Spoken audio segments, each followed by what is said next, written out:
the after show, the CyberHype podcast. We are your hosts, Toshi, Vasilis, and Adonis. What is good? Welcome to Saturday. What up? What up, everybody? Hey. How you guys doing today? How's your weekend so far? Hopefully it's swell. And if it's not swell, hopefully it swells up. But get an ice pack because inflammation leads to a lot of problems in the body. All right. And that's your health tip for today. The more you know. Yeah. Man. Yo, Toshi was down in SD yesterday, man. How'd that go? It was cool. It was chill. Just basically work day. Had a good time. Actually being with people, actually. It was because I haven't been around people since pandemic started. So it was actually cool to be around people. Right. So, obviously it's still, taking those precautions and whatnot, but but it felt good to actually just actually do something outside. Since everything is still shut down, or everything gets opened up and then shut back down in America. Yeah, because that's just how we do things. So I feel like it's going to be a never-ending cycle if they keep doing that. Like open up, shut it down. Open up, shut it down. Open up. It's going to be forever. So it's like, I don't know, but it felt good. It felt good to have human interaction. Well, that's dope. Face to face. Had a good time up there. How many classes did you end up teaching? 6 hours. 6 hours of, was it back to back? Did you have any breaks? I had 2 hour class, 30-minute break, 2 hour, 30-minute, 2 hour. So, Oof. Woo! Okay. Stamina. Yeah. How was that stamina? Oof. I mean, it wasn't bad until after the fact. Gotcha. I always feel it after. I'm like, oh. Right, because in the moment you're just in the zone, grinding it out. So a lot of your hormones and chemicals were flowing. And then right after, I'm like, yo, why do my feet hurt so bad? Oh yeah.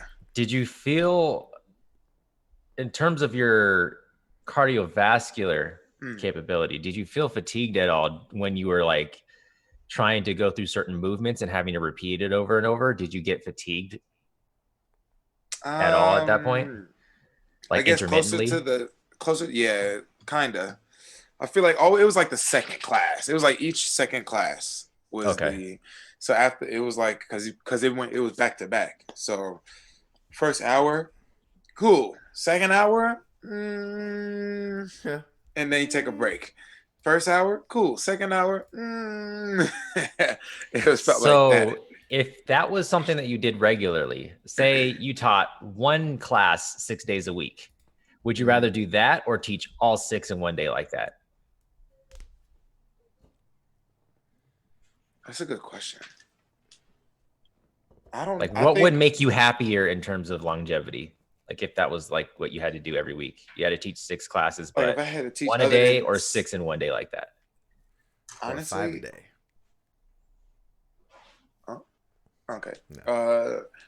I kind of like but that's the thing. If you 6 in one day, and if you don't do any conditioning during the week, it's gonna be tough. I feel like that one day is gonna be tough all the time.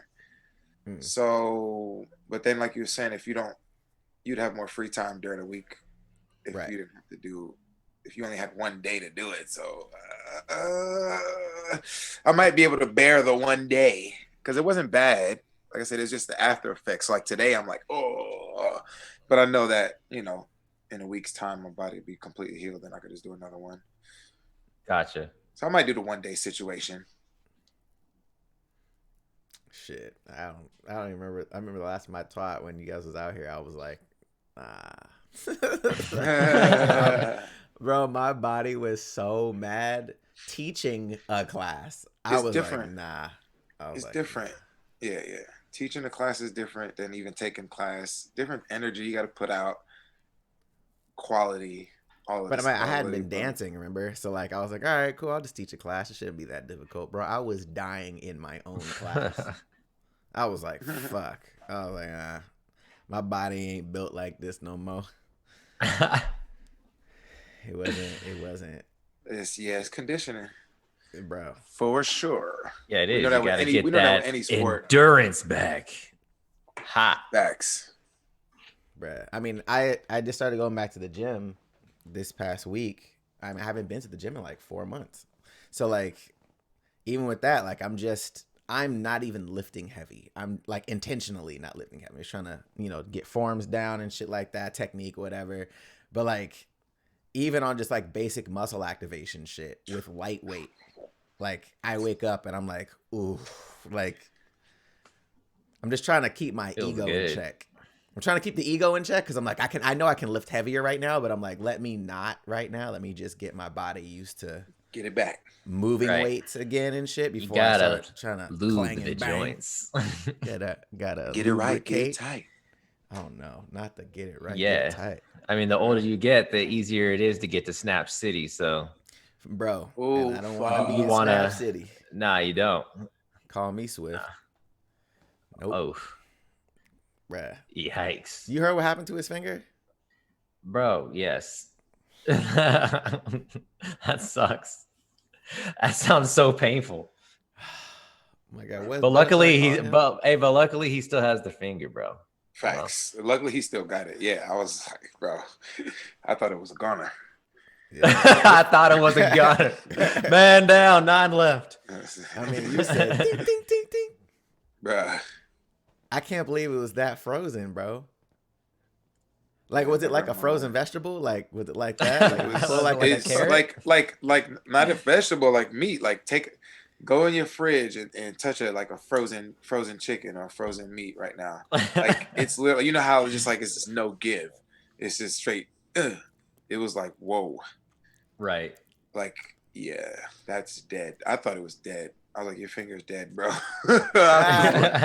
It's over, Bro. That's hilarious, man. But yeah, welcome to everybody's first time here on stream. I see Dennis is in this thing. He's like, how you guys doing? First Yes, time sir. being in the Twitch stream with y'all. 2 a.m. LOL.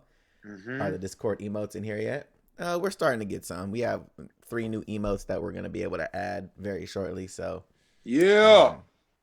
pretty exciting. Very exciting. Very exciting.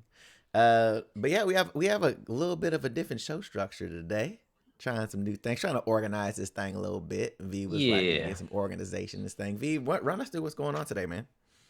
So we got a new section here today, guys, because obviously here we're like more nerd and geek culture channel here on Twitch. So we didn't want to just become like just a news channel. We don't want to be like a news source. However, there are a lot of things that update throughout the week within our genres and subgenres that we're into, which we still want to be able to bring that to you guys. So we're going to bring that to you guys in a new segment called CyberBytes. Ooh. Just a little bit, all right? Things that we're just going to graze over real quick and not get too in-depth with, because when it comes down to it, we do want to go in-depth on other talking points. If there's anything big in anime, if there's anything big in the tech world, movie world, et cetera, we definitely want to go in-depth on those. So we'll definitely get to those in a little bit. Definitely want to talk about Dr. Disrespect's return here. John Wick 5 possibly in the works. Suicide Squad game in the works by the same people that made Arkham Knight. Who knows how that's going to turn out? The Marvel's Avenger beta is out right now and questionable things happening. And then we're going to finish the show off with some cyber thoughts and also an announcement about the next anime tournament, which starts on the 11th, which is our next show. So make sure you guys stick around for that. And let's jump right into our first segment, though, which is cyberbytes. Trademark. Copyright. CyberBytes. So I did say something about John Wick 5. And you might be asking, John Wick 5, we're not even at 4 yet. Well, that's because they're pretty much filming alongside with John Wick 4. Like they're like, yeah, we know there's going to be more. We know you want more, so we're just going to go ahead and take the initiative to do this. So yeah, if John Wick 4 sucks, well, at least we can hope that John Wick 5 will be good. What do you guys think about that? How you feeling, Tosh? I mean, John Wicks haven't disappointed me yet, so I don't mind it personally. As long as the story's good, as long as you know what I'm saying, if they just keep upholding what they have created, they can just hold it. Maybe make it stronger. You know what I'm saying? But hopefully if they can at least hold it, you know what I'm saying? Because you know, some go down, but honestly, I feel like each John Wick was able to hold its own. So it was like, oh shit, John Wick 2, that was actually really good. John Wick 3, oh shit, that's actually really good. So I'm hoping it's the same. And I just hope that's it. I just want them to be able to at least hold it. I don't want to come into it and be like, oh, come on, bro, y'all fucked up. And then fear is that it's gonna be like Fast and the Furious. That's my fear, that it's gonna end up being like that, where I just don't care anymore. They can keep making them, and I'm just not gonna care. If they make too many, it just depends on the elements though, because it could, you know what I'm saying? It just depends on the elements. It might get like, how is the story gonna change up? Because we know John Wick's story is just assassins trying to kill him, right? As of right now, but where can this story go? And I feel like if they keep it, I feel like they kind of refresh us, because the first one was him going after, he was retired going after the guy because he killed, you know what I'm saying, his dog.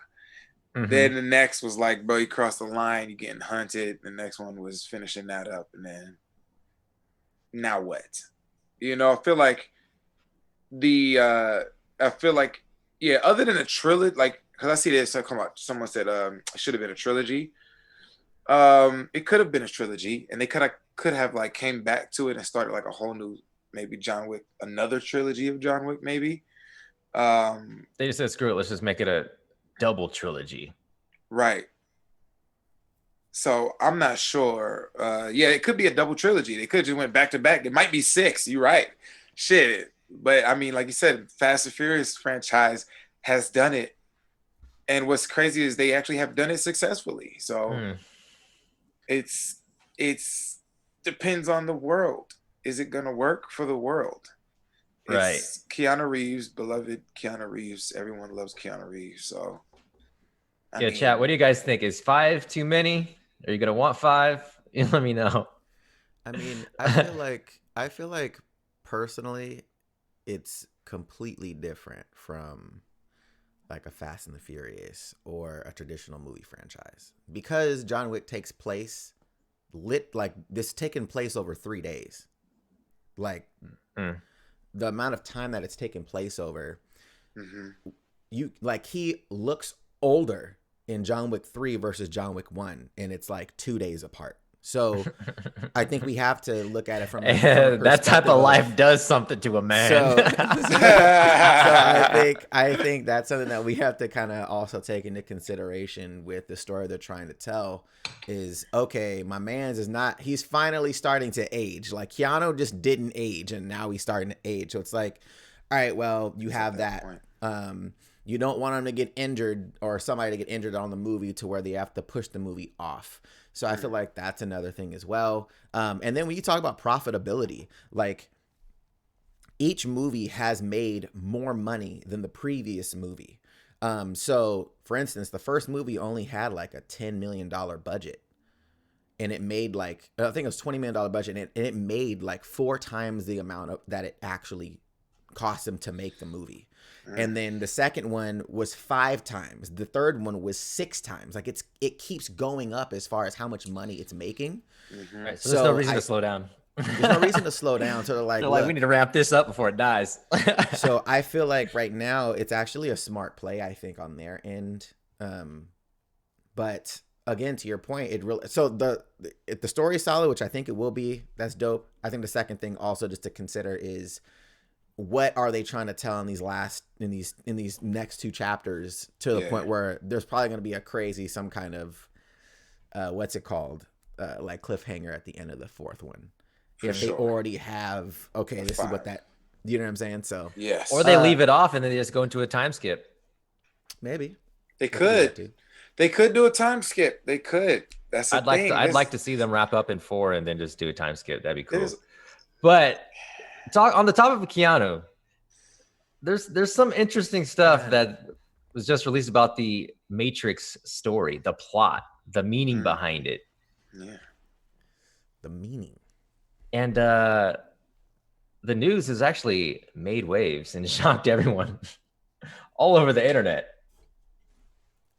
So apparently, the creators of the Matrix story came out and said it was basically a trans metaphor.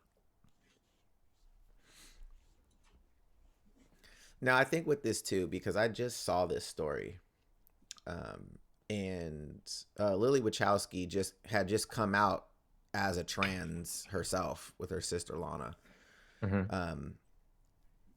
That was after the films had came out. So I feel like, you know, from her perspective, saying like, you know, maybe some of this stuff was subconscious in her writing, right? On some of the metaphors that were in the movie that, you know, kind of meant some of the things that she maybe wanted to express but didn't know how to properly express them, right? So I think, you know, and it's always, you know, I think right now too, like for people to automatically assume like, oh, well, maybe it's a marketing thing right now. Maybe it's like, oh, we want to say that because it's current to be woke. But I think in this situation, it's a little bit different because she's a trans woman. So like, I feel like in that scenario, it's a little bit different. Just to kind of take it on board. I'm not saying that wasn't maybe something that she thought about afterwards and try to connect dots. Could that be a possibility? Sure. But I think also there's a little bit of weight there than just like the headline because of the fact that she is also trans. So I think it's a little bit. Yeah, she said herself that it was a closet transformation. Right. Like it was a closet perspective of transformation. So basically, obviously we know it's about transformation, right? We know the story is about transformation. So facts. So yeah, it was just their way, like I said, their closet way of telling, you know, the world to accept the transformation. You know what I'm saying? And type shit. So I mean, I'm pretty sure they had it. I think they had it in mind before they wrote the story and kind of just translated it in that way, because that was at the time, you know, trans wasn't a thing like as big, you know what I'm saying? Like as big of a deal. Like it wasn't as accepted.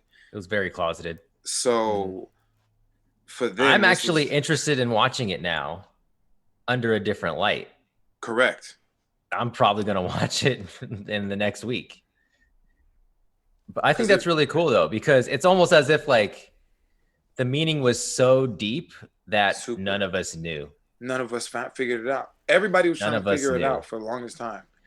Like there's so many different theories and some that are widely accepted, but I've never would have thought of this. So I think that's pretty cool. I feel like there's stuff like that too. You know, there's songs that are written that the artist has a particular reason for writing the song. People hear the song and they interpret the song how they interpret the song. Correct. You know what I'm saying? So, and then you come find like, oh, this artist actually meant this in this song. Right. But so regardless of what they meant doesn't affect how you see a movie or how you hear a song. It's just, this is what they intended. And this is what you got from whatever that was. And I feel like that's the beauty of art is while you've intended something, it can be received completely different.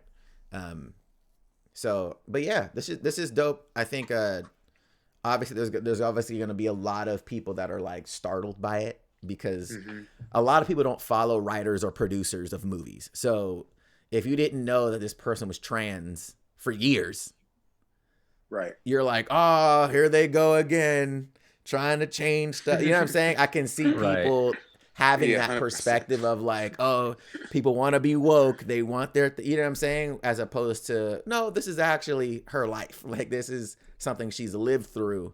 Right. So I think it's a little bit different than just like the woke, you know, mentality of where we are right now. But, you know, just my perspective, I guess. Chat. Yeah. How do you feel about this stuff? Let us know. And are you excited actually for the next Matrix movie? Because I am. I don't know, to be honest. I don't know if I'm very excited. You're not excited? I'm excited. I'm excited. I'm excited And I'm not excited. I'm excited because, okay, we get to see where the story goes. I'm not excited because the last 2 movies were not good movies. So I get, yeah. I'm just kind of You're like, right. And that's like, my expectations are so high because they can't have a sucky movie. Huh? Because they should know by now that it's widely known that the second and third movies were bad. The second one had cool fighting in it. Yeah. You're like, oh, that's cool. But the movie wasn't all that great. The third one was goddamn. I was so irritated and I watched it numerous times hoping that I just missed something to make it great. And I never found what I was looking for. Oh man. But the first Matrix was incredible. Oh, I can watch that. Yeah, go. I can watch that time and time again. Yeah, that's a top 5 movie for me, for sure. Yeah. Oh. Yeah, for sure. Just what I got from the movie. Yeah, it's pretty fucking dope. I think because of the whole transformation idea, because I was always taking it from like a growth perspective, a mindset perspective, a belief perspective. You know what I'm saying? And like those messages are in there for me. So I was just like, and then just visually what it was able to do at the time. Nobody was doing what it did. There's definitely a point in time where you have movies that were before the Matrix and after the Matrix.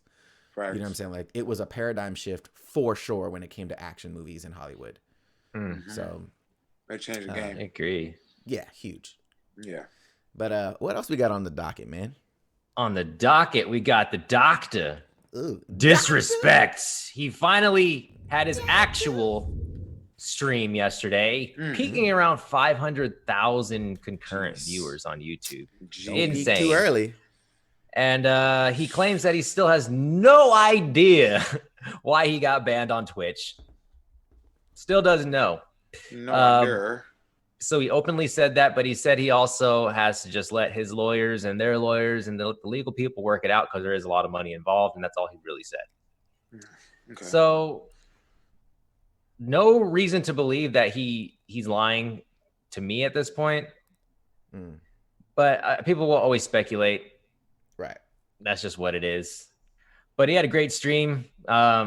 He came back and it was just as entertaining as always. I mean, the doctor is not for everyone, right? Like his type of content is definitely a specific type of content. He falls into a certain subgenre. Right. But it's still entertaining.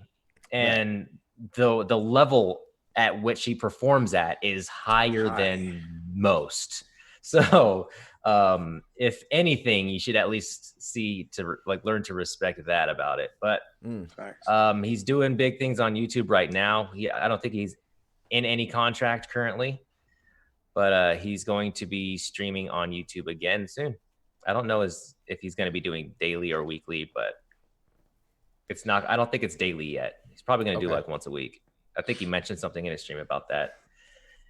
I mean, you being from the streaming world, like, who's your favorite streamer? I guess is really my question. I don't really have a favorite streamer. I used to, but not anymore because streaming's become such about like more of like variety and entertainment than just watching like gaming to me now. And for the most part, I would just catch people's clips later on YouTube. Oh, okay. But I do like a few people. Like I do like Ludwig because he's just he's one of those people that is calculated in what he's doing on Twitch. He came in with a purpose and he executed it very well. Right. Oh my! I watch a lot of his stuff. Blunt at it again, gifting Courtney with the fucking tier 1 sub. Holy shit. Let's go, Blunt. Let's go. Blunt's at it again. Well, that's hilarious. Yo, hey, that's cool. All right, Blunt with it. Appreciate it, brother. Yeah, I mean that's interesting. I hope that he does well over on YouTube, and I hope whatever had transpired over on Twitch doesn't haunt him at other places. Like Right. hopefully it's nothing to the point where it's like, oh, that's gonna ruin your future completely. Whatever that is. Right. You know what I'm saying? Because nobody knows at the moment, so it's like we don't know what nobody the fuck knows is except going for on. him and Twitch. Him, Twitch, and his lawyers. And his I lawyers. feel, Yeah. I feel like they that's know. it. I feel like they all know what the fuck is going on, but I feel like it. You know, it's just one of those things where if it was that bad for them to just drop him, or it could be on some other just F shit. So it's like, But nah. Twitch is making themselves look like the bad guy here, though. I Even if mean, they aren't. Yeah. Right. But they're right. making themselves look like the bad guy by not telling anyone why he got banned. Right. So almost like, oof. At least say Oh, something man. like, at least just tell people like, look, it's a private matter. We can't speak on it and keep it pushing. Like, just not say nothing at all. It's like, I mean, I think too, though, to be fair, not to be fair, but just to be objective, I feel also that they know that in a couple weeks, nobody's gonna give a fuck. Like nobody's gonna care. Like nobody's gonna be like, oh, remember we're mad at Twitch for ruining Doctor Disrespect. Like nobody's caring. Yeah. Nobody gives a fuck. Like that's so I true, feel like too. ultimately, like a week from now, like people were all up in arms 2 weeks ago about fucking entanglements. You know what I'm saying? Nobody gives a fuck about that anymore. Nobody. Right. That's So it's how like- news travels nowadays, bro.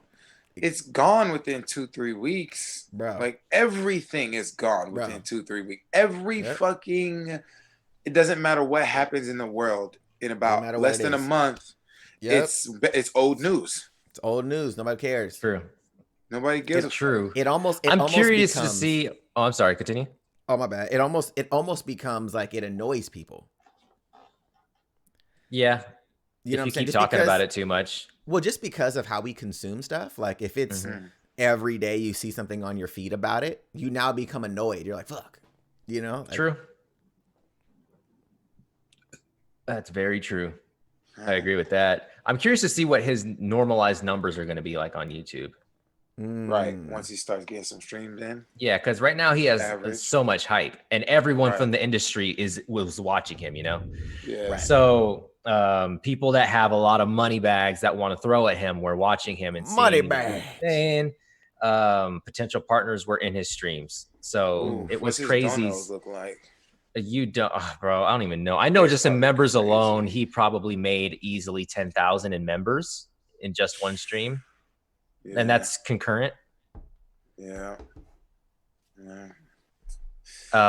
Nice. Like that shit goes. that's insane. I mean, even just, I mean, obviously he made more than that, but just even that one stream a month, like you're good. Yeah, even if he does that, so he's fine. He's gonna be just fine. He'll be fine. Yeah. You're gonna look, hey man, you're gonna be Because you gotta think, I mean, you gotta think of the world too. Even when people do fucked up shit, even if it was something fucked up, not saying it was, but just saying, even if people still fuck with them. facts. Yeah, Like Tekashi 6ix9ine is a snitching on mad people. You know what I'm saying? But I honestly, I say he was a snitch in good right, actually. But he snitched and everybody was like, oh, it's over. Tekashi comes back, live streams, breaks in Instagram's live stream with over fucking what he got like 2 million viewers on his IG live, and it was like y'all just talking all this shit about this guy, but 2 million Facts. people want to tune in. yeah, but they want to To be see because he knows how to bring in views based Bro, off he's of the drama. ultimate troll, bro. He just posted Bro. some more troll shit, bro. He's literally, I think he's the ultimate troll. But that's gonna online. die out. People are gonna get numb to that too. Yeah, So but he has people- to exploit it as long as he can. But people won't stop watching. That's my whole point. Right. People, regardless of how fucked up a person is, they won't stop. People You know what? don't give a crazy fuck. thing Some is people with just don't him, care. but he's been doing this now for like a few years. Like Mm-hmm. He's it's been not doing like- it for a while, but he went away. So now that he's back, he reinvigorated the hype for him. So he'll Mm. get some more hype off of this. But there's going to be a dramatic fall off in people caring about 6ix9ine within 6 months, Mm-hmm. unless he does something wildly outlandish again, which reinvigorates that hype again. But I feel like he will, because I feel like he's like another. But it's just like with Boy. Yeah, but it's just like with Logan Paul back then, and like with his vlogs, he would do crazy stuff in vlogs, and after a while, people just got numb to like the crazy, wild things that people do all the time that they see online. Yeah, they'll just get numb to it after a while. I think too, though, like you start to become a parody of yourself, because you're trying to, okay, how do I do something more ridiculous? How do I? And I think it almost becomes disingenuous at that point. Yeah, people are just like, okay, I see what you're trying to do here. You're trying to trick her. So I agree though. That makes sense. That does make sense. But yeah, we wanted to what up, crack baby Jesus 69? Thanks for God damn. Yo, crack baby Jesus. It was like crack baby basketball, bro. Baby Jesus, bro. Last but not least, before we wrap up the CyberBytes, Fall Guys. I'm pretty sure you guys here all know what Fall Guys is by now. It's too popular for its own good. Broke its own servers. It was not prepared for its popularity, and people have been all upset that their servers are all messed up right now. But hey, it could be the Fortnite successor, the new wave. Is it that popping? It's that popping. It's popular, man. It's very popular. It's ridiculously popular. And it blew up like insanely fast. In a week, people were literally go into your streams in your chat and be like, play Fall Guys, just the way they used to say about Fortnite. Yeah, trust me. And so every streamer is switching over to playing Fall Guys. Yeah. So it's perpetuating the popularity. Yeah. It's insane. Bishop Combs, thanks for the follow, man. Appreciate you. Yeah, that I don't even know what the game is, to be honest. I haven't even seen it. It's hilarious. It's when you look at it at first, you're gonna be like, really, this is what's popular? But it's just like one of those games where you watch it for a little bit or play it, you're like, okay, this is pretty fun. It's fun to play. I play mobile games like this all the time. There's so many mobile games that have the same exact play style that I play. You know, and it's literally like a mass of people just doing. You know what's crazy is how huge mobile games are and how triggered console and PC gamers are about mobile games. It's actually hilarious. Like, low-key. It's weird when people get mad about it. I don't personally like mobile games, but I don't get mad about them existing. I love mobile games. It's actually crazy. But the popularity for mobile games is insane. You know, it just came to mobile. There's a massive culture for it. Anybody know what game just came to mobile? I don't quote me. I'll look it up so for next stream we can talk about it. But I do believe it's the largest segment of gaming now. Really? Mobile. Yeah. I wouldn't doubt that, because you got to think about it. Accessibility. Like, it's access. Yeah. Not everybody owns a system, but everybody got a smartphone. Bro, Bluntastic at it again. God damn it. He gifted another tier 1 sub. TMV, baby. Let's go. Shouts out. BCE for Bluntastic in this thing, bro. BCE for Blunt. What's goody? Wow. Come on, my guy. I mean, yeah, but mobile games are just really accessible. So, like you said, you don't have to have a system to play a game no more. Right. You know, it's right in your hand. That's what I like about it. I can leave my house and still play all types of different games. You know what I'm saying? Like, I don't have to worry about it, because now what just dropped is Brawlhalla.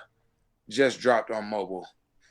And I play Brawlhalla, so I'm like, okay, dope. And that's on Xbox, right? That's what you play on. It's Xbox. on every platform. It's on Xbox, PlayStation, PC. That's kind of like, what's it called, right? Like Smash? It's literally like Smash. Yeah, it's literally just another version of Smash. So exact same game style, exact type of controls, everything. It's literally a replica of Smash. Just obviously a different branding, a different company. And it just finally came to mobile. And I was like, and in my head, I was like, why is it Smash Bros. Mobile? Like, you know, like that's what popped in my head. I was like, bro, because if Smash Bros. Was mobile, I think it would be extra fire too. Because they got more. I mean, they could Nintendo could easily do it. Yeah, I think that's the thing too. Like, an iPhone is more powerful than any mobile handheld game console. Period. Like, by a gigantic margin. So like a lot of these games could run easily on mobile. It just depends if the developer wants to write it for the mobile device. So, but the challenge is with that is if you bring it to like Android, now you're running into the same thing you run into PCs, where it's like, okay, what processors are they running? What graphics are they running? What screens are they running? What resolutions can we run it at? Versus if you bring it to iPhone, it's like, oh, okay, one chipset, one OS. Like it's really easy to bring it to iOS. So I think if they're going for the most broad, which would be Android, I think that's probably what the freak out is, to be honest, of why it's so there's such apprehension to want to go that direction. Because I think the developers, if they know that the platform is there or the audience is there, that's really all that's holding them back at this point, because the processing and graphics performance on mobile devices are already at computer level. So you could bring out a 2-year-old game easy on a phone. I mean, all the GTAs before 5, I think. I think part of the issue is looking at the overall gaming experience, because for the most part, gaming experience on a mobile device is not ideal. Even if the game is fun, you're going to get a better experience if you had a controller. That's why they have adapters for phones. You're going to get a better experience if it's on a PC in terms of visual capability. But I think that's where the hang up is, and why people feel that it's a step backwards, because you also have to look too at the quality of the games that are on mobile. For the most part, most games are bad mobile games. There's some that are good. Some are just ported over. Amazing. So like a lot of the mobile counterparts like that, or like Call of Duty mobile, like if you played if you play it on the mobile device, you know the major differences, the major issues it has, just because of it being a port over and it wasn't a mobile built game. Correct. Or it didn't have a lot of these issues. I think that's where the bad taste in the mouth come from for a lot of people that are like more in the American market, when they haven't had that first experience on the phone first. So if like you don't know what you don't know. So if you've never played on a console, but you started playing on mobile devices, you don't know any different. So you probably think it's a great experience because you have nothing to compare it to. But like, I get what you're saying. I mean, personally, I love COD mobile. I still play it. I tried it. I think, but it's so choppy. I guess it's definitely choppy, but I think that's just, I guess that's the gamer. I feel like gamers uphold games to such a high standard now that when they get a game that's not up to what they think that it should be, they feel some type of way about it. Yeah. That's like, it's like you said, it's a mobile game. It's not going to be like a console game. So you got to go in knowing that. So how you mad at a mobile game when you should already know that it's not going to be like a console? You can't expect a mobile game to be console status, and that's when I play mobile games, I'm not expecting them to be the top shit. I'm just expecting them to be good enough for me to play. And if it's good enough for me to play, then I'm good. I don't have a standard to mobile games or games, period. You know what I'm saying? I'm kind of just like, this shit's cool, it's fun. I see that for sure. I think on the technical side, though, I feel like this year is going to be a huge shift in a lot of that. I know, especially from the Apple side of things with their new chipsets, I think it's gonna be kind of fucked, actually, because it's so funny too, because right now, like, the Apple chipsets already support ray tracing. Like, the stuff that AMD and Nvidia are trying to do, Apple's already doing it in the iPhone 11 Pro and they're already do it. So it's one of those things of developers coming over and saying, oh, we can just port our shit over. And to V's point, saying, okay, well, you have to have some kind of touch capability in the game. But if you have a controller, because like I know the Apple TV supports Xbox controllers. So all they have to say is like, look, you can actually map an Xbox controller directly to this mobile game and play it exactly how you run it. The phones already run at 60 hertz. There's, the iPads run at 120 hertz refresh rate. So like, I'm pretty sure this year we're probably looking at either a 90 or 120 hertz phone. So I feel like there's definitely movement this year that I think certain games that, that some gamers have a a feel for on console or on PC will have a more similar experience, I think, starting next year and moving forward of like, oh, I can actually play this on mobile and it doesn't feel like I'm, losing the experience.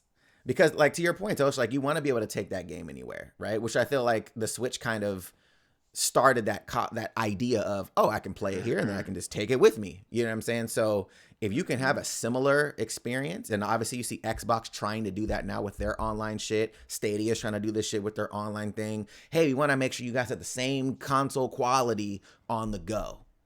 You know what I'm saying? So it's like, it's definitely going that direction. I just feel like we're in this really weird space right now where it's like, who's going to be the developer to develop the game to do it? Because once people see that there's a profit there, that there's a market there, everybody's going to do it. It's just the first person has to do it. You know what I mean? Like, what game company is going to say, all right, we're bringing this to mobile in the way that you expect it to be? You know what I'm saying? For those types of players like V that are like, I need it to be a certain level, though. Like, I need it to be that, So, I don't know. What do you guys think, chat? How y'all feel about it? How you feel? How you feeling? But V, do you want to introduce this next section before we go to a quick little break? So we have an interactive portion of our stream right here, guys. So we're going to be adding regularly. Might not be every stream, but as often as possible. So we had a poll that we wanted to run with you guys. And the poll is, who had the best mangekyo shotgun gun? And you guys should see that on the screen. And you guys get to vote live here in the chat. Live in the chat. Live in the chat. What options do they have to choose from in this poll? Well, we got Madara. We got Sasuke. We got Itachi. We got Shisui. We got Obito and Fugaku.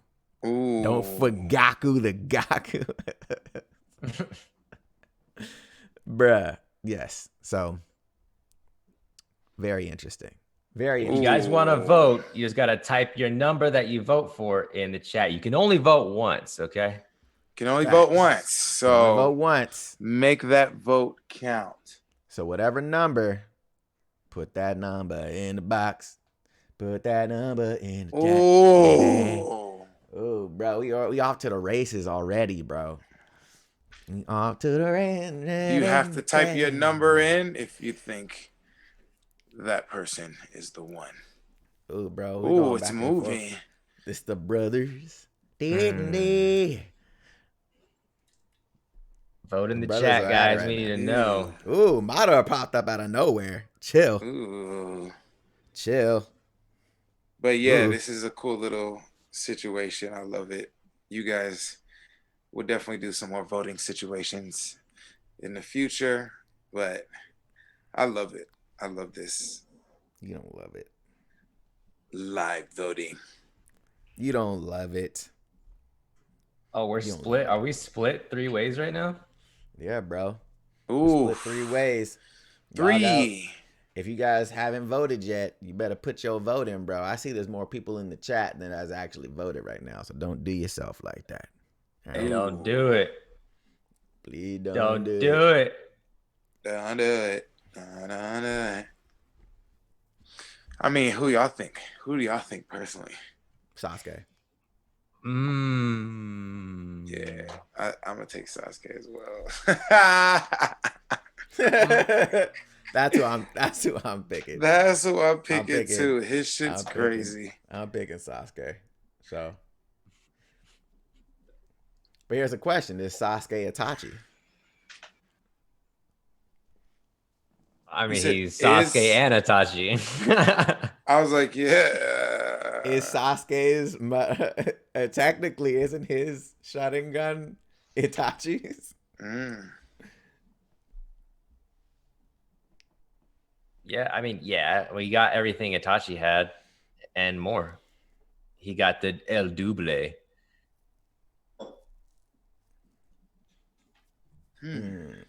We got Madara. Madara's winning right now. Ooh. So I don't know, man. Madara had the best one. The best mangekyo. We call it the mangekyo around here. Oh no. Wait, dang, no love for Obito? Obito has a fire mangekyo though. Yeah, he does. Kamui is that shit. Yeah, he was untouchable for most people. So yeah, that's a pretty OP ability on its own. I mean, shit, man. Oh, okay, let's go. See, it's like Madara might take this one. I mean, all people got to do is hit what number they want and put it in the chat. That's all I'm going to say. That's all I'm going to say. But right now we got Mangekyo from Madara. Oh, we got Sasuke and Madara tied up again. Toshi coming here changing the game. Ha!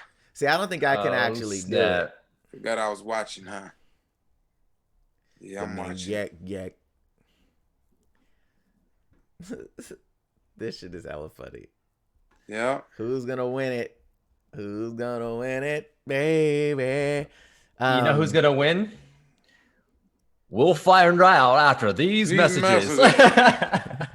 Facts. We're going to be back in like 30 seconds. We're going to take a quick little break. If you guys are subs, you won't see this ad break. So we're just going to chat with you guys for a second. But we got to pay a little bit of bills around here. So be right back. Be right back, bitch. But yeah, I mean, the Mangekyo, that shit goes. I want to know who has the dopest Renegon, the Rennie. Renegade. What? Because a Renegon isn't. I mean, it's not a Mangekyo. So. Nah, it's not. Because the Limbo was Madara's Renegon, right? Yeah. Do the Limbo rock. Bro, I know you remember that. That's fucking Crystal Palace days. Damn, Crystal Palace. Bro, I had to put that in. I had to put that in. I had to put it in. I had to put my vote in. It was a state of the art, bro. I had to do it. State of the art. I had to do it. I was so confused why that was the jingle for Crystal Palace Skating Center. I don't know. It's the state of the art. The state, or is it the skate of the art?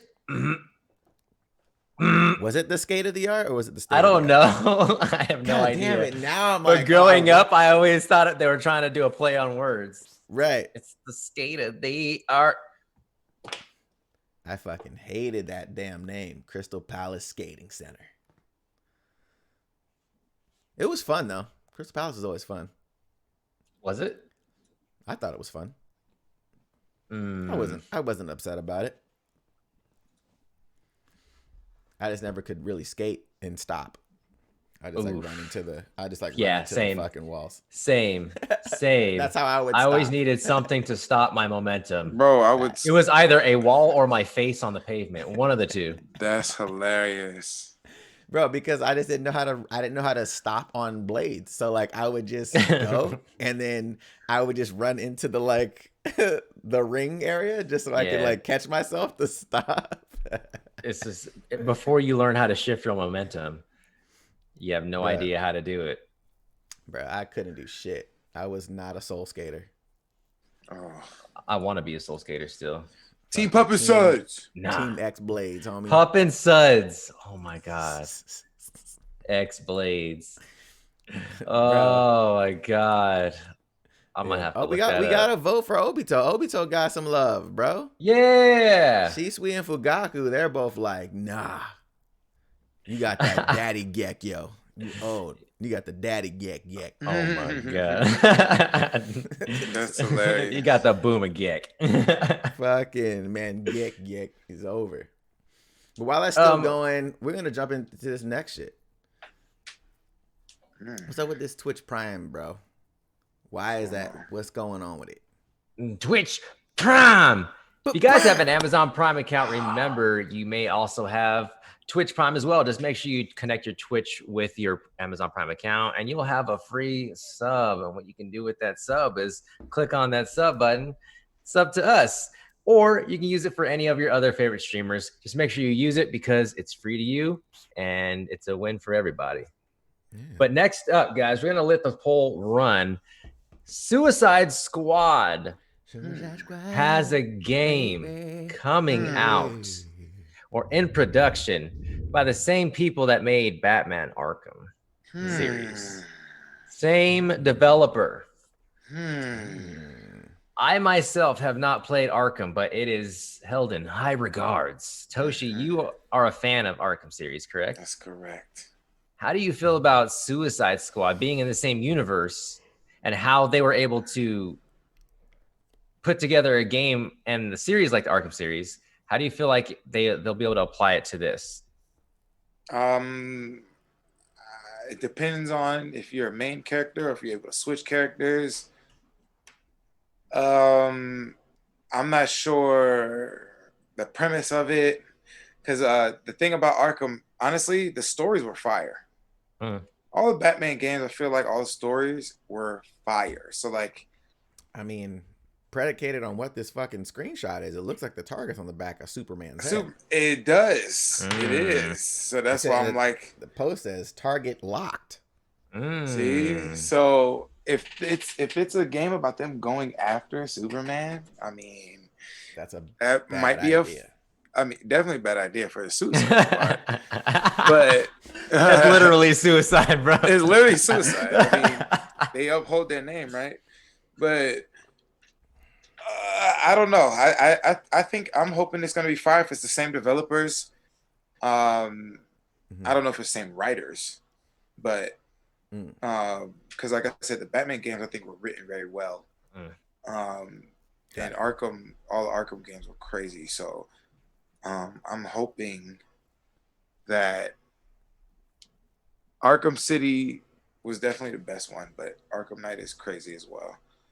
But yeah, I don't know. I think it's gonna be tight. Like I said, it just depends on if they have one main character or what. I don't know if they're gonna do a main character, then do like DLCs, because that's what they kind of did with Batman. It's like you play Batman, and then you can get. They had DLCs where it was like another story. But you also had skins, down different skins and stuff that you were able to unlock achievement and unlock different Batman skins. So like my favorite Batman skin was Batman Beyond skinned. Like I would always play with Batman. Like there's all types of shit you can do in the game, which makes it mad interactive. I love the play style of the game as well, of like the controls aspects of the combos and shit like that, and the sneakiness. And I thoroughly enjoy that game. So I'm really hoping that they can get it right. That's the thing, is the Arkham games were built as a stealthy game for Batman. Right. So Suicide Squad isn't as stealthy. So they're a squad. Yeah. So I wonder if there's gonna be like a multiplayer element. Oof, that'll be where you can play as any members of the Suicide Squad, but then you go on like maybe co-op. You do co-op missions and you pick which character you want to use, and you have a certain skill set. Oh, I kind of like that. That'll be hard if you can do a multiplayer situation and everybody's a different character and y'all just run around doing stuff. I think that'll be hard. But have you played DC Universe Online? Yeah, I got that shit on my Xbox. Okay. Yeah. I used to play that on my PS3 way back when it first came out. Yeah. I haven't played it in a while either. It's been like for sure like at least. So imagine something not so much like a faux MMO like that. Yeah. But more of like you do co-op missions and it's not really PvP. Right. Where you can go solo as one of the members in the Suicide Squad, or you can just join up with other people doing those missions. Right. I think that'll be dope. Yeah. Because it'd be one of them games where it's like you can go solo and maybe there's like three bad guys in this one area, or when you add another character, then they keep adding more bad guys. You know what I'm saying? Right. For the more people that are there, they might do something like that to where they just keep adding more NPCs for as more people that come in. But I mean, like I said, I don't mind it, but Suicide Squad, honestly, like. Them themselves are always just cool to me. Like I'm not really a big fan of Suicide Squad, so that's another thing. I'm excited about the developers because the developers are tight, but the actual Suicide Squad themselves, I don't really care about Suicide Squad. Right. Like they've never interested me. That's why I'm like, why are they doing a story about Suicide Squad? That shit is not. I don't know. I've never been interested in Suicide Squad. So well, maybe for the marketing like it behind this, if you could put Soups in your game, but he's your enemy, that might attract people. True. If you could put Batman as one of the enemies, that might attract people. So I think it's a cool perspective to have, for sure, because they're not villains per se as the Suicide Squad, right? They're villains, but they're used by the government to take out motherfuckers. Yeah, they're all actually villain, like some type of villain against someone from the Justice League. You know, but when they're the Suicide Squad, they're doing it for the better good, right? Is that? Well, they're doing it because they're forced. They're forced to do it, or they will die. Okay. They're basically like the guys who have life. Like if you take life in prison people and put them on the front lines of war. Okay. It's like, yo, y'all are frontliners. Y'all are gonna die in prison anyway, so you might as well die fighting. You're Suicide Squad. Okay. And they're forced to do it. You know what I'm saying? So it's kind of like, gotcha. Yeah, so it's not their choice. So now the question is why do they want to take down Superman? If this is the whole situation of the target on Superman's head, what's the reason of why the government wants to take Superman down? That's why I'm hoping that the story is written well. If the story's written well, I'm all for it. I'll definitely be for it for sure. But yeah, I just hope that's the like I said, I feel like the game's gonna be tight because of the developers themselves, but hopefully the writers can get it right. Right. Writers get it right. It's gonna be so crazy when you try to fight Superman. You're gonna have to have like a fucking kryptonite weapons. Nah, bro, they gonna have kryptonite everything, bro. Or they can just get microscopic red suns. Could do that too. No, that's stupid. Don't ever do that. All right. And other gaming news, though, guys. Marvel Avengers, the beta, is out. Ooh, it's out. But hey, if you want to play as Spider-Man, you got to have a PS4 because he's exclusive only to PS4 because Sony. God damn it. If you didn't see this coming with Spider-Man, you haven't been paying attention to Sony in the past ever. In the past ever. Sony owns Spider-Man through the entire vertical. You guys, right. The whole vertical. Shit is crazy. They're like, yeah, you guys want to make this game? Sure, but you can't have this character. Sorry. That shit is crazy. Not only is my man's exclusive in film rights, he's also exclusive in game rights. That's crazy. Fuck. That's wild. That's crazy. Man, bro, I feel like at a certain point, the head of Marvel is probably just like kicking themselves in the dick. Probably because you have to think about it. Because a lot of people are like, why are they not under Marvel? Well, Marvel was going bankrupt in the 90s, so to save themselves from bankruptcy, they sold off film rights to certain studios. That's why Fox had the X-Men and Fantastic Four. You had Sony with Spider-Man. You had Universal with the Hulk. You had certain companies bought film rights. So then when the MCU started with Iron Man, they couldn't just use everybody. That's why the Hulk is only able to be in partnered movies. He can't be solo in movies. You know what I'm saying? So many people ask for it too. Yo, why we need a Hulk movie? I mean, they try to do the whole shit with Edward Norton to link it into the MCU with the partnership. Right. And it's still considered a part of the MCU. There was a Marvel Cinematic Universe like exhibit at the Goma Center here in Brisbane. It was fucking amazing. But it was like an art exhibit of the entire MCU shit. They had Iron Man suits out and shit. They had the whole like story thread. It was playing all the movies and stuff throughout the day. It was fire. And there they had a timeline of all the movies, and the Hulk with Edward Norton was in that timeline. And if you guys don't remember, at the end of that movie, you had what's his name? Stark and Ross show up at the end of that movie. And Stark Industry weapons and stuff are in the movie as well. So like they were tying it into the MCU, even though it was a Universal distributed movie. Right. So it was kind of like the predecessor to the Spider-Man deal that they have with Sony. It's kind of what they did with that. But yeah, it's interesting for sure. Are you guys excited about this movie though? I mean, this video game? No, I'm not in particular. I don't feel about it. Yeah, I don't think so. I don't even know exactly what type of game it's going to be. Who's the? I kind of just villain? grazed over it. Partially, mainly because I don't think I've ever once leaned toward a superhero game other than DC Universe Online. But that was because it was supposed to be like an MMO experience, which it wasn't. So, other than that, I don't ever play superhero games. I'm curious to see what it's going to be like though. And there is a beta right now, so I can always... I honestly feel like the missing, like, and again, I don't know how expensive it would have been, but they should have done the character models after the movie characters, and they should have had the voice actors voice the game. Budget. If they for sure, but I'm just thinking of like, do you know how much money video game companies actually make?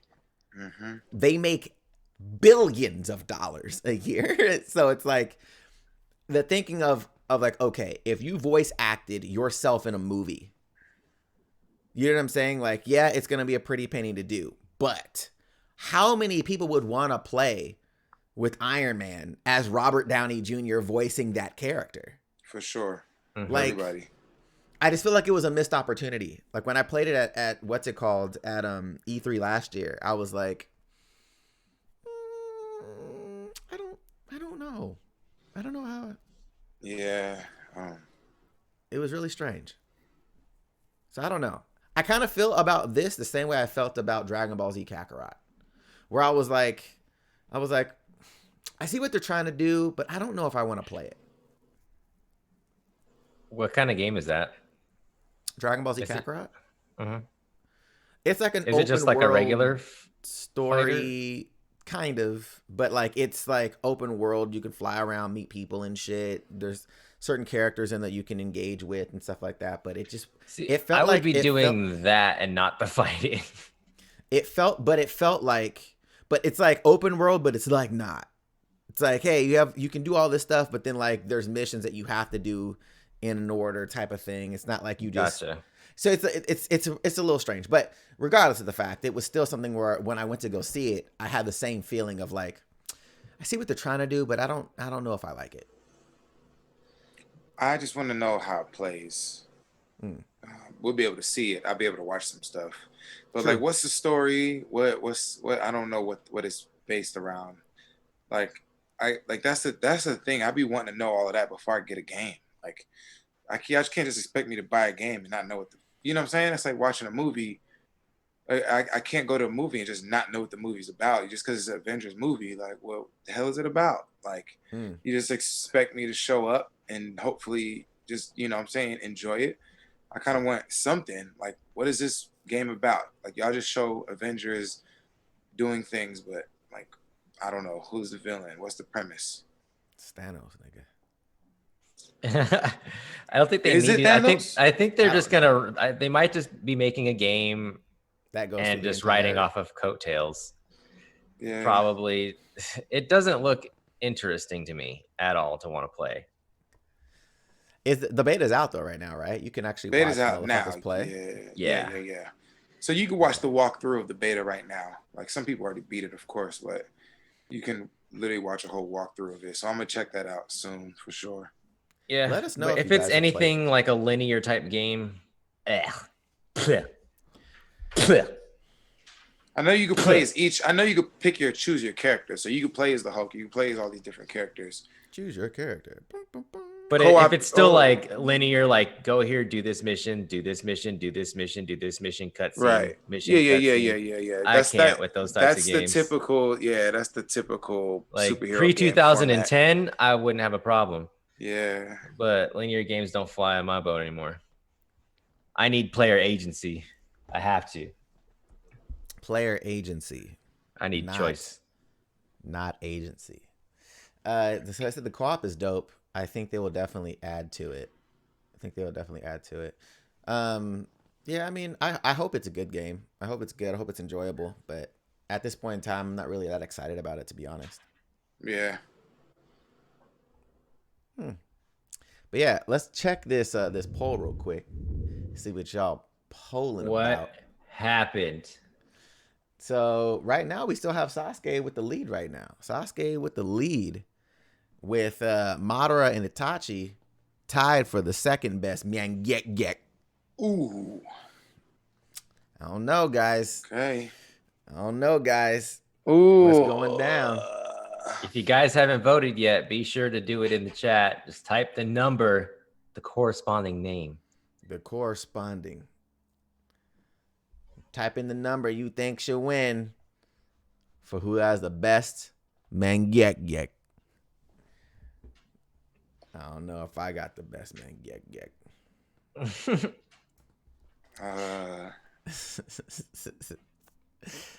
Bruh. But we have a big announcement for you guys. Just so you guys are aware. It's pretty big. How big is it? 4 inches when it's warm outside. 2 when it's cold. What? Do you want to go to break before we do this, V? Before we announce what the hell is going on right now? Trina was popping. So, for those that are still on this thing, Joseph Webtoon? No, but the Webtoon meeting was incredible. This is actually pretty interesting. Huge. You guys are about to get the insider slider. You know what I'm saying? What slider? I love sliders. Bro, I kind of want a slider right now. I want something with barbecue sauce. Why don't you just do like a what's it called? Why don't you do like a soft shell crab slider? Bro, the best soft shell crabs. Mess with them crustaceans, bro. I can't. You don't fuck with crab, soft shell crab is so delicious. I only eat crab. I only eat shellfish or anything like that when I'm eating sushi. That is it. Other than that, I don't. Best soft shell crabs I've ever had. Sliders at that in Japan. Oh, you made me hungry. Bro, there's a spot here that has these fucking soft shell crab sliders, but they're almost in a bow. It's almost like a bow wrap instead of it being like a bun. It's fucking bomb. It's so good. Oh my god. Make me get something. But I do barbecue sounds fire too. Stroke Game on Fleek says OnlyFans announcement. Yes. I mean, hey bro, you never know, man. This is a weird time. So I'm gonna have to jump on that OnlyFans for sure. So guys, we've been talking about season 3 of Anime Tournament. Ooh. And it's official. We're starting on the 11th. Here it is. And here are the brackets, guys. The brackets are: we got Goku and Vegeta. We got Deku and Bakugo. You know what I mean? We got Ichigo and Grimmjow. We got Ash and Gary. Oh, shit. What? The legends themselves. We got Naruto, Sasuke. We got Asta and Yuno. We got Light and L. And the wild card, the controversial, oh my god. Uh-oh. Aang and Zuko. Wait, but that's not anime. Oh my god. Oh my god. Triggered.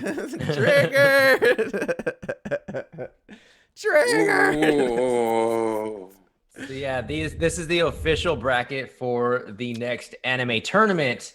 the most memorable rivals. Most memorable rivals. Atomic Boat says, "Where's Endeavor and All Might?" First of all, All Might was never in competition with Endeavor. He was always number one. So facts. Endeavor even said it himself. He was too far behind to even catch up. So there was no competition. That's not a rival. Bruh. Facts. Facts. But this isn't the strongest. This is not the strongest. Who's the most memorable? What's the most memorable? Most memorable. Who do you remember? Oh shit.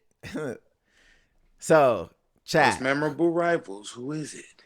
Just so you guys know, this shit is gonna be so much fun. It's gonna be so fun. Yeah, it's gonna be great. Yeah, I'm very excited. Very excited about it. Who do you think? Who y'all in the chat think could actually take that though? Who's taking it? I honestly think that Ash and Gary could probably win this entire shit. Bro, I'm not gonna lie. I'm gonna tell you that they won't. Ooh. I'm gonna tell you that they won't. I know we know the voters. We know who we got voting. That's true. I'm just saying, we know the demographic. Right. They don't like to go, you know what I'm saying? They base most of it's always based off of popularity. We try to change that narrative. Right. That's why we always do most memorable, not like the best or anything like that. Not favorite. We try to give y'all the most, you know what I'm saying, a little something else so it's not so typical. Right. For us, yeah, Ash and Gary should win. But for the people, I mean, I feel like that shit, bro. I would say Ash and Gary and Zuko for finals. Oh shit. Bro, I would love to see that. Oh shit. I don't man. But we had to put them in there, guys, like especially with Avatar, like for a non-traditional Japanese anime, for it to be considered or always in a question, is it anime? You know, like that in and of itself kind of gives it the right to be in a conversation when technically everybody knows that it's not derived from a manga. Correct. It's not animated by a Japanese animation studio. But yet it's always seemed to be like, is Avatar an anime? Like, you know what I'm saying? Like, it's always in that discussion for whatever reason. So it's like, look, man, why not throw some trigger, throw something in there, throw some triggered situations in there, bro. Yeah, if it makes you feel some type of way, good. Good, youngster. Make you feel good, Hank. That shit right there is actually. I'm excited though. Light and L played tag all damn series. Yo, yeah, man. I think it's gonna be fun. But yeah, Weston Day Night says Ash and Gary come for that W. I really think they could. I really think based on discussion, all of that they actually could. I mean, as most memorable, yes. I mean, I know who I'm voting for as most memorable. Most memorable? I mean, I think they could take it. I really think they could take it. Oof. I really do. It's possible. But we're gonna see. We're gonna see what the guests say. We're gonna see what everybody has to say about each of the battles that are coming up. V, how is the voting going to take place? Because we're going to be doing the voting very different this time than the previous two tournaments. Yeah, so welcome to our new voting system, guys. As you can see on the screen right now, this is going to be our new voting system with a twist. So live voting will take place, just like you guys participated in the poll earlier for the Mangekyo shouting gun. However, we're still going to have 24-hour voting open on Instagram and Twitter. However, the Twitch vote will count as 2 points. So whoever wins, for instance, in the first battle, you have your first tag team that wins gets 2 points. Yep. And you each have a vote on Twitter and Instagram, which are also 1 vote apiece. So you can eventually potentially tie it up, and then we'll come and do a tiebreaker on the next stream before we start the next voting process. Boom. So if you don't win the live vote, you're going to have a chance to go get that tie on Instagram and Twitter. Ooh. So make sure y'all vote. Yes. So those votings are going to be very important for the live. Number 1, if you want that's the best chance to win is get that live vote. That live. 2 points. 2 points. Obviously, we're gonna re-explain this when the voting starts happening on Tuesday, on the 11th. So if you don't remember all that, it's fine. We'll walk you all through it. I'm not walking nobody's dog. But just remember, you have 3 votes in total to cast. Boom. 3. Boom goes the Dynacock. Yeah, it's gonna be super fun, super dope. So make sure you guys know that. So live vote 2 points, Instagram vote 1 point, Twitter vote 1 point. So make sure you guys are here for the live. Is essentially what you're saying, because that vote is weighted. It's a weighted vote. It makes you feel And it's a finished vote like this, where Sasuke wins with 41% of the vote. Boom. Just so you guys are aware what's going on around her. There you go. This was a live test of our pulse system. This has concluded the live test of our pole system. Not Sakura and Ino. I'm done. So I thought about that, Sakura, Really? Nah, it's just a funny one. Oh. Not a real life one. Right. I was about to say, like, okay. Okay. Who are you taking? Ino, well, I guess Ino was the baddest one, huh? Oh. You talking about the baddest one? Most, I mean, Ino. Who's waifu? Ino and fucking 10 could 10 and a 10. 10. Not Neji and a stick. Oh, stroke game on fleek. You're stupid, bro. Neji and a stick. Neji and a stick.com. Oh my god. Bro. Ooh, Patrick got no. We got these cyber thoughts, man. What's going down with these cyber thoughts today? Cyber thoughts. I gotta get some type of reverb on that. Cyber thoughts. All right, guys, welcome back to this segment, Cyber Thoughts, where we scour the internet for the most profound, interesting, wild, and ridiculous thoughts in cyberspace. Agent Sabu said there is an ant out there that will never see a human in its life. And all I have to say is that, yes, there's probably trillions that will never come across a human ever. So I think it's probably safer to say that most ants won't ever see a human. Yes, correct. True, because I'm pretty sure, yeah, this, like you said, and ants, how long do ants live? I don't know, maybe a few weeks. What's the lifespan of let's an look ant? that up. Yeah, I don't, because I know like lifespans of flies are like what, 2-3 days? Few days, yeah. Black garden ant, 15 years. What? Whoa. A pharaoh ant, 4 to 12 months? That can't be right, bro. Bro. But what's the years? 15. A black garden ant. What? Shit.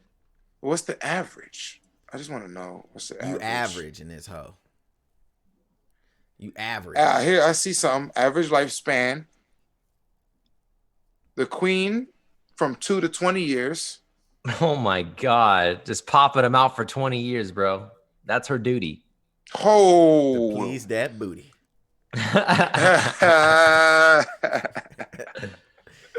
Bro. The worker ants, like the ones that you normally see, because we usually see the workers running around. They can live average up to 5 years. That's insane.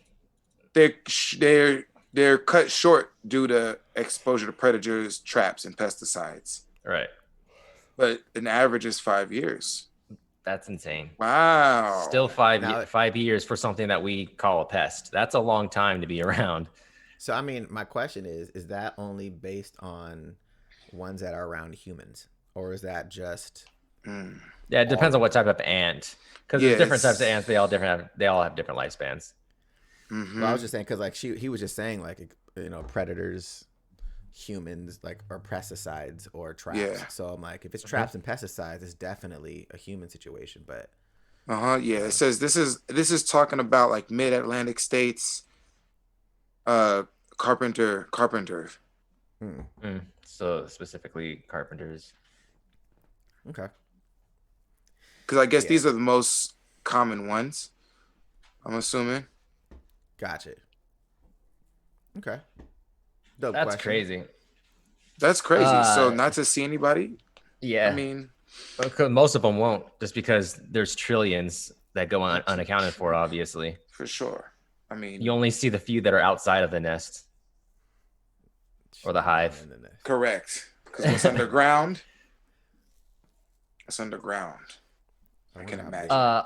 Our next cyber thought comes from Cool Dude 122837. It says, Ooh. a platypus is a portable source of omelets since it produces both milk and eggs. And in an apocalypse, I'm getting platypuses, bro. Forget chickens. Yo, aren't platypuses vicious though? Don't they got like a claw or something? Like hooks? Like First something of all, Well, they have a I huge don't duck want- bill, and I'm sure they have nice little talons first on of them or all, something. I'm not drinking no platypus milk. I'll tell you that right. I mean, I don't right drink milk now, from Bro, any animal right platypus milk is due of the gods. You want no, that. bro. It'll I keep don't you want young for life. I don't want nobody's puss milk. I'm now. Bring good. my platypus milk. What? Platypus Where's Seven- my puss milk? Where's my platypus milk? Where's my Platypus puss milk? milk? I don't want puss milk. I'm good. Oh milk? my Yeah, god. I'm good. No puss milk for What me. the, and what would it? Because I'm not even gonna imagine what a platypus egg would taste like. But That'd be a big egg, bro. that's what I'm like. What kind of eggs are they producing? Hey, I'm about to look Jeez. it up right now. How Would it about be say like a I'm- snake egg? Is it like That's what I'm saying. Like I don't know, because is it snake like hard eggs. like a? Because snake eggs aren't like hard. They're not like solid like a chicken egg. They're like flimsy. They're like squishy almost. So yeah, it's but like- platypus is a mammal, so I don't know. right, Right, because like you said, it's not hard shell. Like snake eggs aren't hard shell, but yeah, like you said, mammal wise, they should be hard, right? But mammals. Oh, but usually are don't they produce underwater? eggs, which is why it's really strange, right? True. Well, because it's a Well- it was a Marsupial. No, Yeah, no, I don't think it's a marsupial. I mean, monotreme? Eggs. monotreme. I have a question. Monotreme. Mammals that lay eggs. Why do we? Why are? Is it because mass productively wise, like we can create more chickens and have more eggs? But like, why aren't other eggs of other species used? Like ostrich eggs.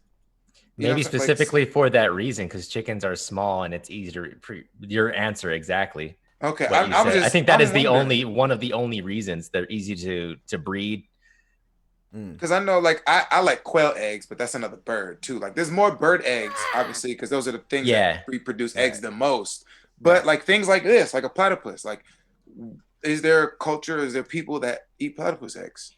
I mean, I bet you it's a delicacy platypus somewhere. eggs are the size of quarters. Yeah, they're small. I'm looking at them. Oh, they're See, that would tiny. that'd be an annoying omelet to make. I say that right now. You would Shit. have to crack like how many? 20 eggs. A size of a quarter, bro.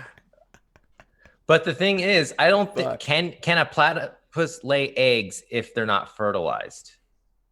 Because we eat Ooh. unfertilized chicken eggs. You're right. Can they reproduce without having sex? No. Or But- can they produce eggs? Can they produce an egg without- without having? I mean, technically, they would still produce eggs, but would it be?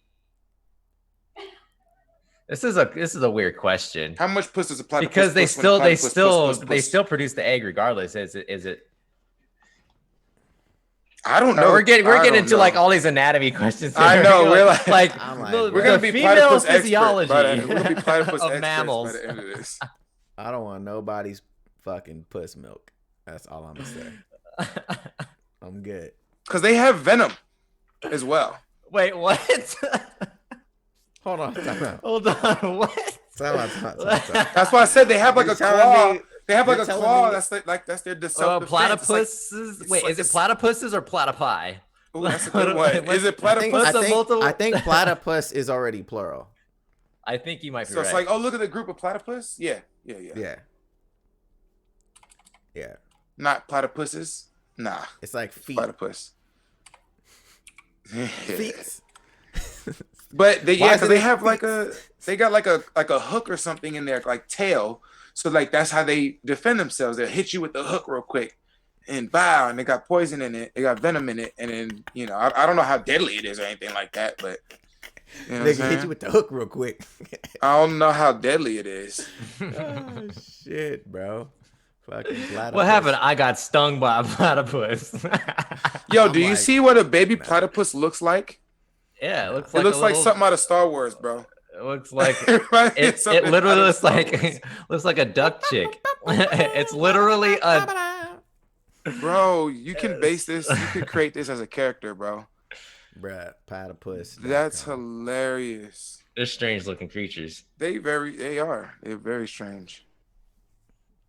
All right, but one? our next one, our Mesler 3 said, many of us dismiss UFO abduction stories as crazy and made up, but an animal who has been captured and studied by a human biologist would probably tell a very similar story. Facts. And I would agree with that. We do a lot of weird things to animals. We abduct all different types of things on this planet, do testing on them. I think the difference is how often do animals see humans? I guess it depends, right? If they're not domesticated or live around cities, they don't come in contact with humans that often. Right. So I mean, I think in a scenario where I think it just depends. Like we don't come in contact with aliens ever. You know what I'm saying? So I think I guess it's more of a ratio thing, right? Like how many humans that have stated that they've been abducted by an alien or studied by an alien versus how many animals have actually seen humans and, studied or dissected or whatever. You know what I'm saying? Like, what's that ratio look like? Because I feel the statement has truth to it, but I think it just depends on what the ratio we're talking about. Thousands to millions for sure. You like think millions of thousands of people have been abducted by aliens, but millions of animals have been tested on for sure by the billions of people. You know what I'm saying? Like, right. I think that's for sure. The ratio is way. So here's my question: do you feel like people have been abducted by aliens? Do you think that's a real thing? I like aliens, and I watch a lot of alien shit. So right. I honestly think that something's up.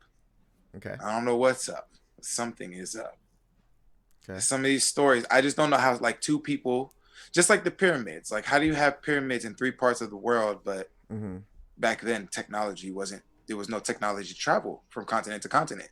So how did y'all build 3 of the same things in the same, you know what I'm saying? Like, y'all just had the same ideas. Did y'all just have the same ideas on opposite ends of the planet? So like when people started to get abducted by aliens and started telling these stories back when, like, obviously it started when people started telling it, like you would have someone in a complete different country saying they've got abducted from another person, another country, and have the same exact story, but weren't connected at all. You know what I'm saying? With no technology. You know what I'm saying? Like now we have technology where people can actually read articles and have a dream and be like, oh my God, I thought I was abducted by aliens. But back in the day before newspapers and time, you know what I'm saying? Like that people had these stories already. So it was kind of like, how did these 2 people on opposite sides of the world have the same exact story,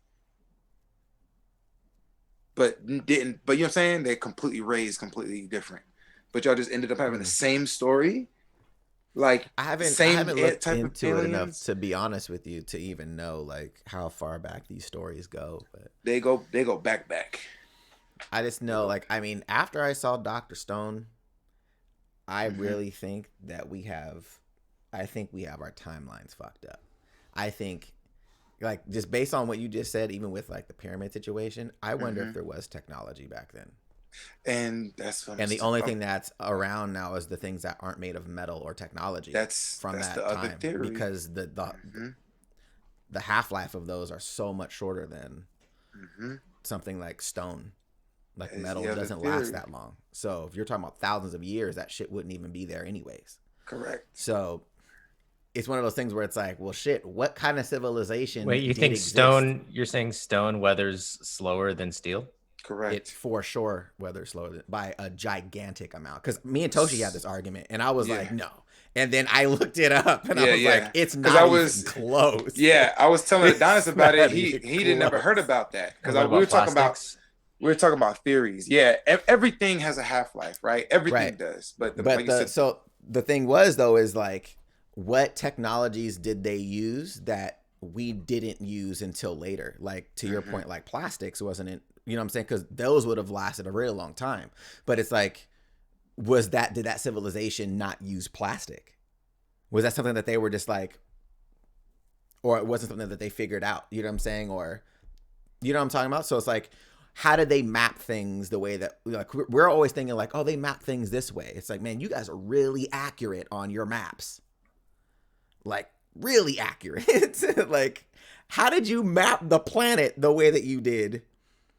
You know what I'm saying? Like, there's just certain things that, I mean, they also had a lot of time as well. We're talking about the things that we have discovered too.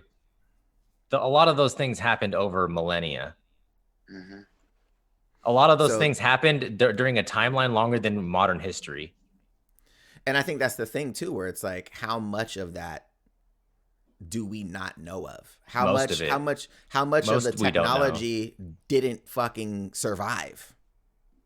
We really don't have the answer to that. There's no way to actually know. Exactly. No, so it's one of those things where after I saw Dr. Stone, I was like, oh my God, that could be a possibility. I'm not saying that it's a thing. I'm just saying it could be a possibility that there was a civilization that had technology that just didn't last. It didn't survive. Whatever happened, those things did not. They got wiped out, and now it was just a whole restart. Yeah. Right. But the problem with that timeline, if something tore down that structures from a highly advanced civilization, but they didn't tear down stone structures that are significantly less complex than what a highly evolved or a highly intellectual civilization would be, why is it only the stone that's left? So there's a lot of things that kind of play into that, right? Where it's like, there's some of those, I don't know the specific shows that I've seen them on. So I don't want to misquote, but they were talking about how accurate the pyramids are, like where they are on the planet, how accurate they are to certain stars. Well, they also, around the time that they built those, they understood the mathematics by it. So well, what I'm saying though, is like, there are certain things that based on what we know about those times, like, it's almost like, how the fuck did you even know this? It's again, like, I'll try to find it and send it to you, because it's actually kind of crazy.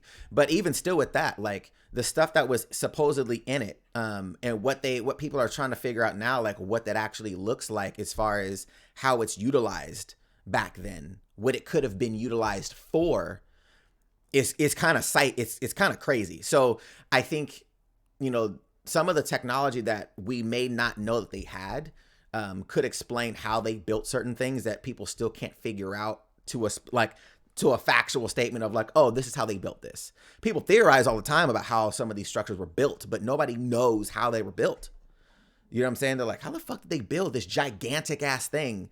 People are like, oh, well, you know, the slaves. You really think that they had slaves build as fucking brilliant of a structure that these pyramids are? Because what we're seeing now are a weathered pyramid. They were limestone, like solid, like the Luxor Hotel. Like, they were not stepped. They were literal just sheets of like, There's no way in fuck you could have a slave build stuff to that level of detail. You know what I'm saying? Like, there's no fuck, like, that's extreme craftsmanship.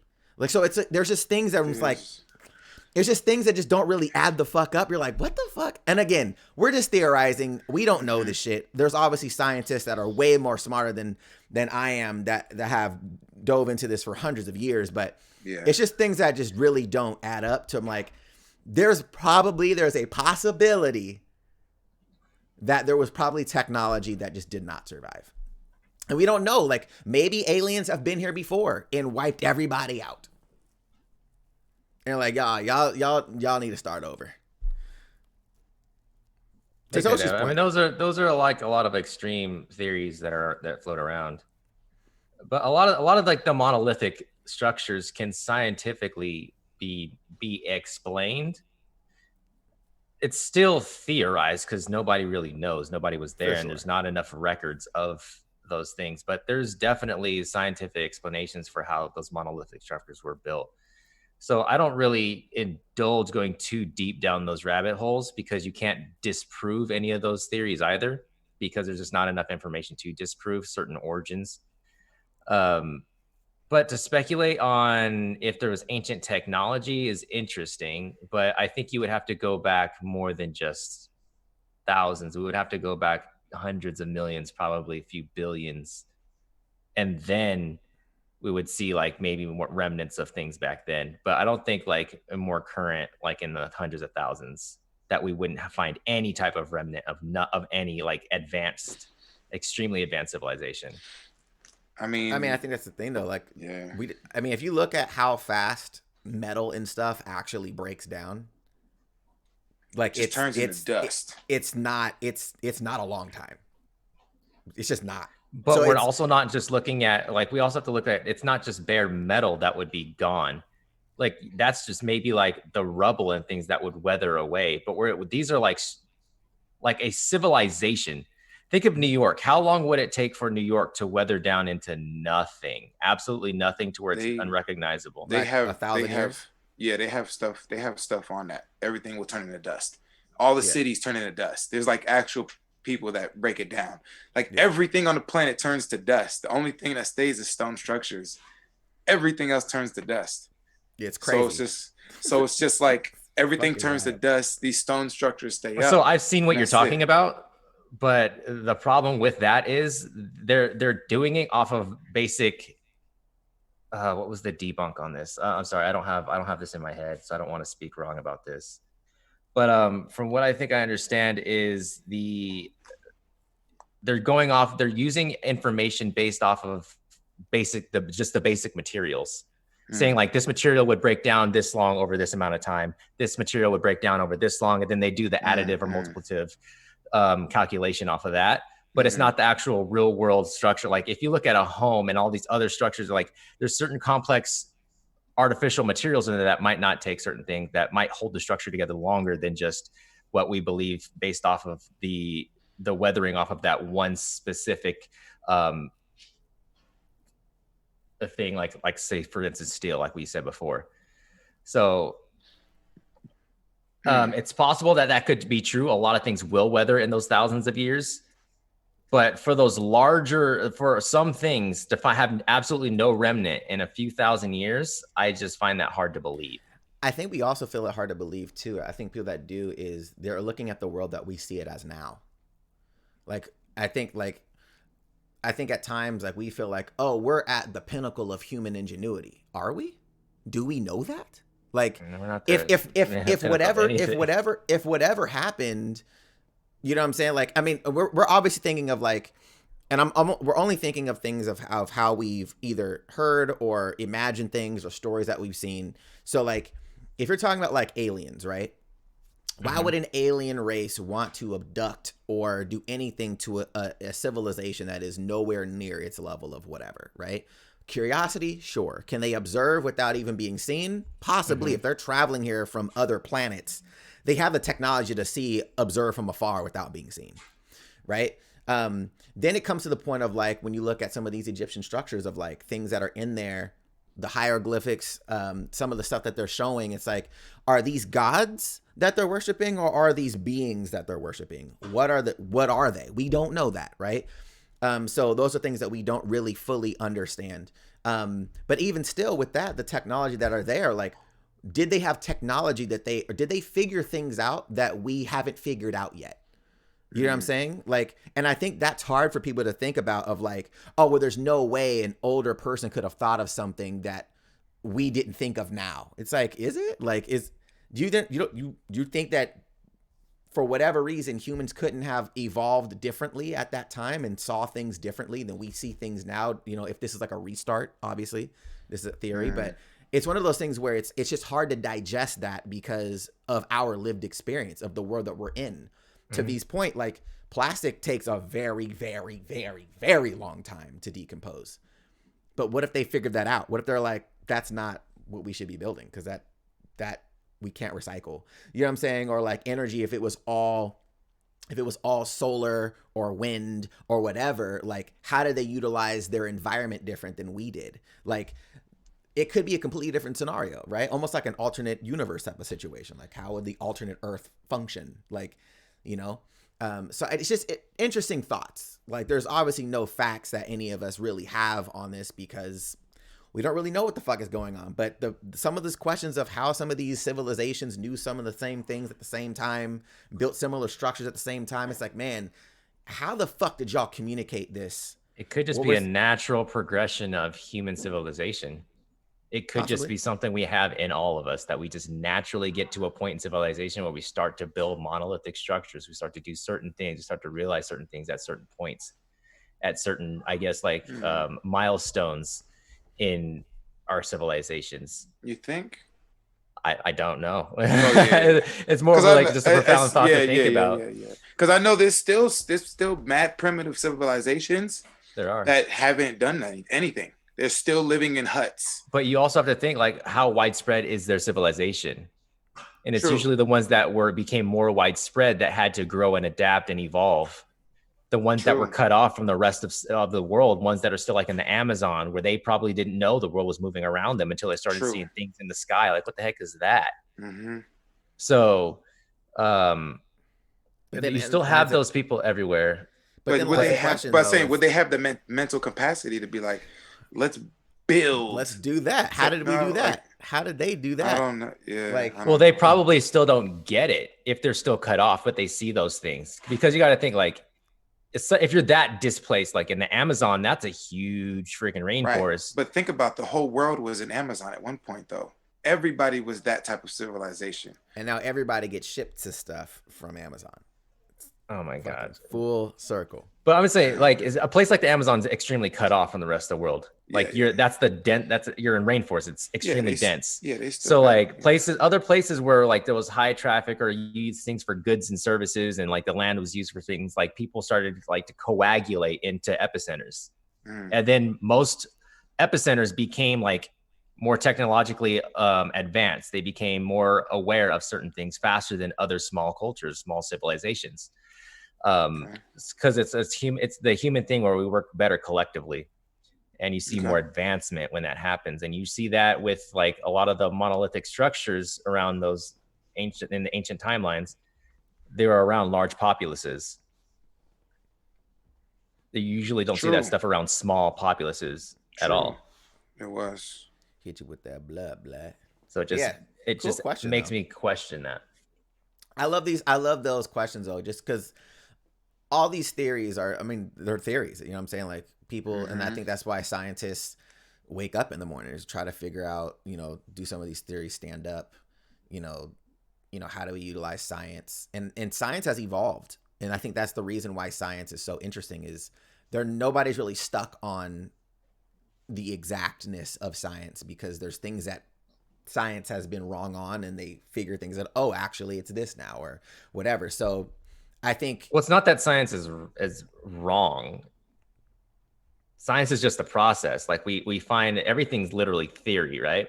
And this is what we know to be true in our reality until more information is found out. Right, for sure. And I think that's so everything is ever changing, and science isn't like the solid foundation of everything. It's just it's just a way of explaining. Yeah. So like, but I feel like it's one of those things where, you have, a situation, you're like, okay, this can be duplicated because of these steps, boom, science. But if they're like, oh shit, our calculations are incorrect, right? In the same way that we think time works, right? Like that's a human construct. So it's like the idea of time may not function the way we think it functions. And then that, if that's the case, then everything that we know about time is wrong. You know what I'm saying? So it's like, but it's right now we're using it based on what we think time is. It's just off of what we observed. Right, exactly. So, but I love these questions though. If we can have more questions like this shit is fire to me. I like these types of conversations just because it's super thought provoking, and I like theorizing about stuff and unknown conversations. But what's that last one, V? Last one we got is from _Luke22 saying you literally need 2 seconds to check if a clock is broken. Facts. Wow. You just have to look at it and go, you're like, oh, because if it doesn't move after. It's broken. That's facts. 2 seconds. I wonder if it's 2 or if it's a little more than 2. Cause for your your brain process or something.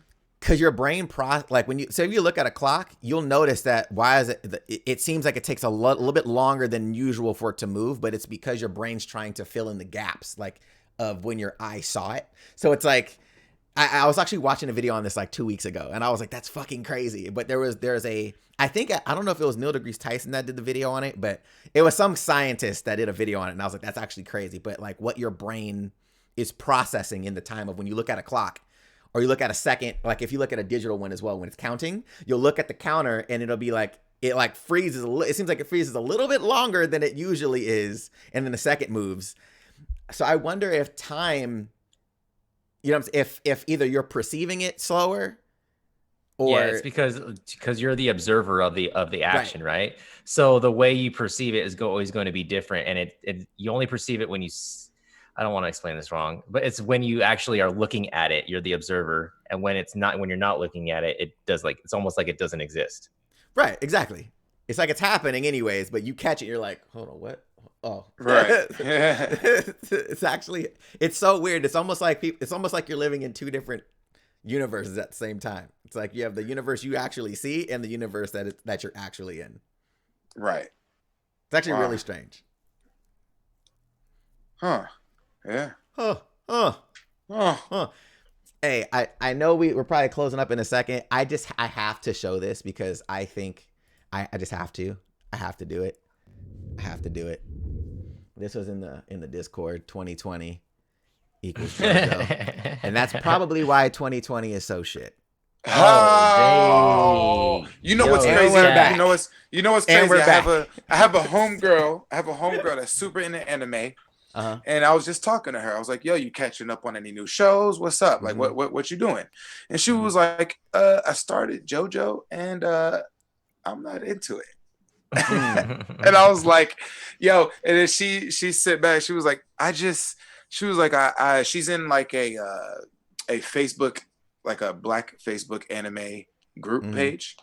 And she's like, all the friends in that group page are like, yo, JoJo is the shit. And she's just watching it like what? Like for real? And she's super anime head.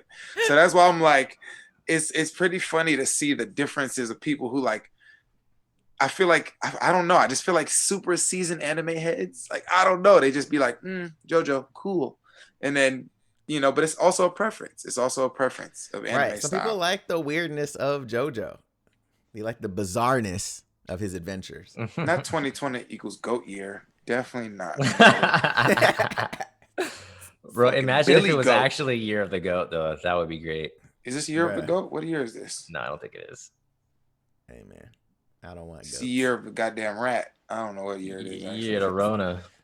Year of the Rona. Bruh. But yeah, man. I think it's time to wrap this thing. We've done our due diligence today. Our due diligence.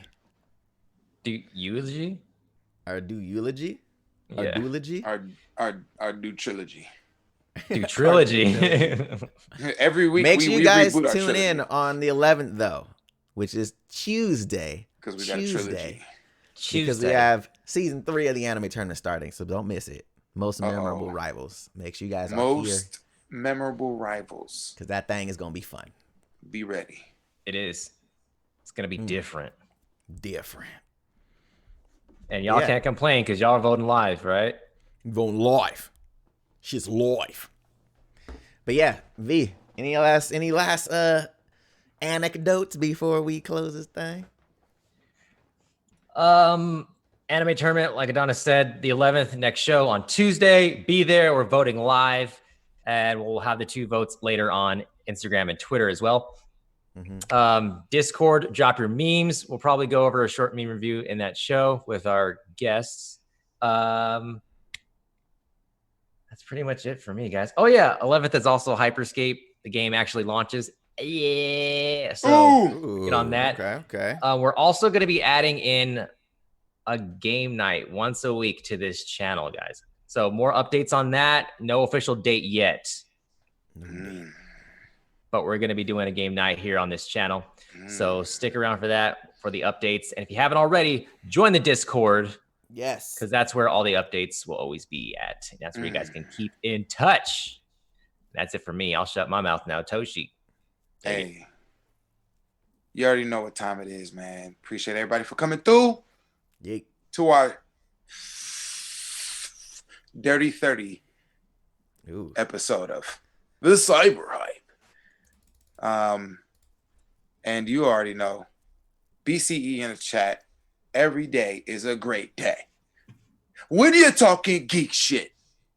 Yeah. We out this thing. We out this thing.